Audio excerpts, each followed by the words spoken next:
పొంగనూరు నియోజకవర్గం ప్రస్తుత ఎమ్మెల్యే పెద్దిరెడ్డి రామచంద్రారెడ్డి గారు ఈ అటవీ భూముల మీద కన్నేశారని అయితే తెలుస్తా ఉంది.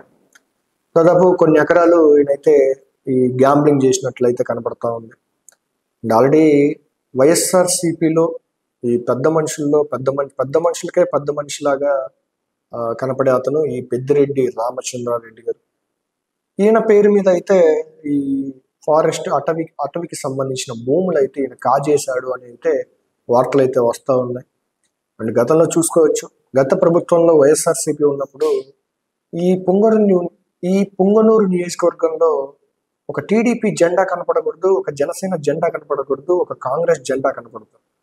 ఓన్లీ ఒక నియంత పాలనలాగా ఈ పొంగనూరు నియోజకవర్గం అయితే ఉంది. ఇప్పటికీ ప్రజలు ఆయన్నే నమ్మారు, ఈ పెద్దిరెడ్డి రామచంద్రారెడ్డి గారిని. అందుకే ఆయన నిలబడ్డాడు. కానీ ఆయన చేసినటువంటి అన్యాయాలు, అక్రమాలు, ఆయన కింద ఆయన ముసుగులో వాళ్ళ అనుచరులు చేసినటువంటి అక్రమాలు, ఇవన్నీ ఇప్పుడు పెద్దిరెడ్డి రామచంద్రారెడ్డి గారికి మెడకు చుట్టుకున్నటువంటి పని అయితే కనబడతా ఉంది మనకి. ఒకసారి మనం చూద్దాము. అండ్ చిత్తూరు జిల్లాలో వైకాపా నేత అండ్ మాజీ మంత్రి పెద్దిరెడ్డి రామచంద్రారెడ్డి అటవీ భూముల కబ్జాపై ఏపీ ప్రభుత్వం సీరియస్ గా ఉంది. అండ్ ఆల్రెడీ కొన్ని మీడియా ఛానల్స్ లో ఈ విషయం అయితే చూపించారు. ఈ విషయం ముఖ్యమంత్రి చంద్రబాబు నాయుడు దగ్గరికి అయితే వెళ్ళింది.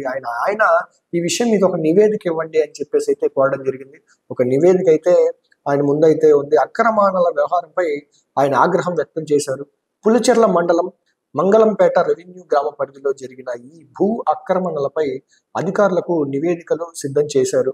75 ఎకరాల అటవీ భూములను అక్రమంగా పెద్దిరెడ్డి కుటుంబం పరిధిలో చేర్చడంపై ఇప్పటికే సీఎం వద్దకు ఒక ప్రైమరీ ఇన్వెస్టిగేషన్ రిపోర్ట్ అయితే ముఖ్యమంత్రి చంద్రబాబు నాయుడు గారి దగ్గరికి వెళ్ళింది. ఇక్కడ ఉన్నటువంటి ఈయన నియోజకవర్గంలో ఉన్నటువంటి ఏదైతే ఈ పులిచెర్ల మండలం మంగళంపేట రెవెన్యూ ప్రాంగణంలో ఉండాల్సినటువంటి 75 ఈ 75 ఎకరాలు వీళ్ళ కుటుంబం వాళ్ళ పేర్ల మీద ఉండడం అయితే జరిగింది. ఇది ఒక ప్రైమరీ ఇన్వెస్టిగేషన్ లో దీంట్లో అయితే బయటకు అయితే వచ్చింది. మరోవైపు పొంగనూరు, తంబళ్లపల్లి, రేణిగుంట మండలాల్లో రికార్డులు తారుమారు, బినామీ పేర్లతో 100 ఎకరాలను ఆక్రమించినట్లు ఆరోపణలు ఉన్నాయి.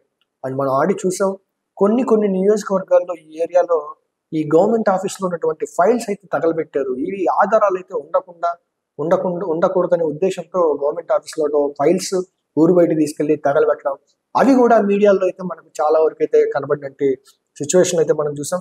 వీటిపై పక్కా ఆధారాలు సేకరణతో కఠిన చర్యలకు ప్రభుత్వం అడుగులు వేస్తుంది. నేడు సచివాలయంలో రెవెన్యూ శాఖపై సీఎం సమీక్ష నిర్వహించనున్నారు. ఈ సమావేశంలో పెద్దిరెడ్డి భూ మాఫియా ఆగడాలు, తదుపరి చర్యలపై ప్రభుత్వం చర్చించనుంది. అండ్ ఆల్రెడీ ఈ రోజు అయితే సచివాలయం రెవెన్యూ శాఖపై సీఎం అయితే సమీక్ష చేయబోతా ఉన్నారు. దీంట్లో కూడా ఈ పెద్దిరెడ్డి గారి గురించి అయితే టాపిక్ అయితే రాబోతా ఉంది. ఆల్మోస్ట్ ఒక పల్లెటూరులోనే ఈ రెవెన్యూ సంబంధించినటువంటి 75 ఎకరాల ఫారెస్ట్ భూములను అయితే వీళ్ళు కబ్జా చేశారు. అంటే వీళ్ళు అధికారంగానే అధికారంలో లేనప్పుడే ఇవన్నీ బయటపడతా ఉన్నాయి. ఇంకా బయటపడాల్సినటువంటివి చాలానే ఉన్నాయి. అది కూడా తొందరలో ఇప్పుడున్నటువంటి ప్రభుత్వం విత్ ప్రూఫ్ తో పట్టుకొని వీళ్ళందరికీ శిక్ష అయితే విధిస్తుందని చెప్పేది అయితే అభిప్రాయం.